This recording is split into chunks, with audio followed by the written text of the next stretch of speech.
नवरात्रि के आगमन का साधकगण और भक्तगण बड़ी बेसब्री से उसका इंतजार करते हैं। भक्तगण विभिन्न व्रत उपवास के द्वारा अपनी मनोकामनाओं की पूर्ति कर सके, जबकि साधकगण सात्विक, राजसिक और तामसिक तीनों प्रकार की साधनाएं करके देवी को प्रसन्न करके उसका आशीर्वाद पाने की इच्छा रखते हैं। परंतु अधिकांशतः साधक कई बार साधनाओं में असफल हो जाते हैं। इसके पीछे मुख्य कारण अनेक हो सकते हैं, क्योंकि मंत्रों को सिद्ध करने के लिए अति बल और अति मेहनत की आवश्यकता कहीं ना कहीं होती है।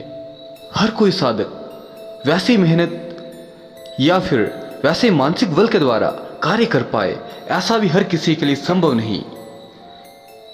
नए नए साधकों के लिए शास्त्रों ने अनेक मार्ग सुझाए हैं।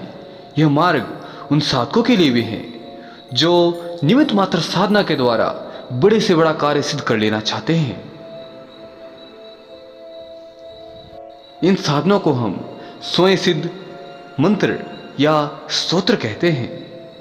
जो नए नए साधक हैं उन्हें इनका अवश्य प्रयोग करना चाहिए। आज मैं आपके समक्ष जिस साधना को लाने जा रहा हूं उसका नाम है, वह मां दुर्गा के 32 नाम हैं, जिन्हें मां ने स्वयं देवताओं को प्रदान किया था वरदान स्वरूप। और मां ने कहा था, इस स्तोत्र के मात्र 108 पाठ ही सभी प्रकार के भयों से मुक्त करने के लिए समर्थ हैं। यदि कोई साधक शत्रुओं से पीड़ित हो अथवा किसी दुर्भेद्य बंधन में पड़ा हो जिससे उसे छुटकारा न प्राप्त हो रहा हो, तो ऐसे साधक को अवश्य 32 नामावली पाठ का अवश्य साधन करना चाहिए। इस स्तोत्र का प्रयोग बार बार मेरे द्वारा ही नहीं बल्कि मेरे शिष्यों के द्वारा भी बार बार किया गया है, जिसके चमत्कारी परिणाम साधकों के जीवन में देखने को मिले हैं। मनोवांछित इच्छाओं की प्राप्ति हेतु एवं किसी भी प्रकार के संकटनाश हेतु, लक्ष्मी प्राप्ति हेतु इसका अवश्य प्रयोग करना चाहिए। परंतु मेरे स्वयं प्रयोगों के द्वारा यह सिद्ध हुआ है और जिन जिन साधकों को इसकी साधनाएं करवाई गई हैं, यदि किसी साधक के पूर्व जन्म प्रारब्ध के दोष अभी तक कटे ना हो, तो ऐसे साधकों के लिए इस स्तोत्र की सिद्धि होने में संशय बना रहता है। जबकि पूर्ण रूप से शुद्ध साधकों के लिए इस स्तोत्र अल्पमात्र प्रयास से ही सिद्ध हो जाता है। एक साधिका को इस स्तोत्र का पाठ करने के लिए मैंने दिया था। उसके पति हेतु चुनाव विजय प्राप्ति के लिए संभावनाएं और परिस्थितियां तो बिल्कुल उस जातक के विपरीत थी।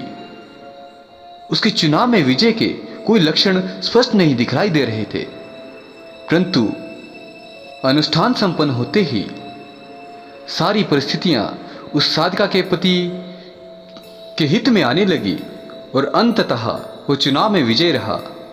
एक और मेरे शिष्य के द्वारा इसका प्रयोग किया गया था एक साधिका के लिए नौकरी प्राप्ति हेतु।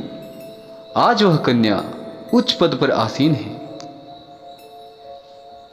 कहने का तात्पर्य मात्र इतना सा है कि साधना कभी व्यर्थ नहीं जाती है, बशर्ते वो सभी नियमों का भली भांति पालन करे। सबसे पहला प्रश्न, इस साधना का प्रयोग कहां कहां किया जा सकता है?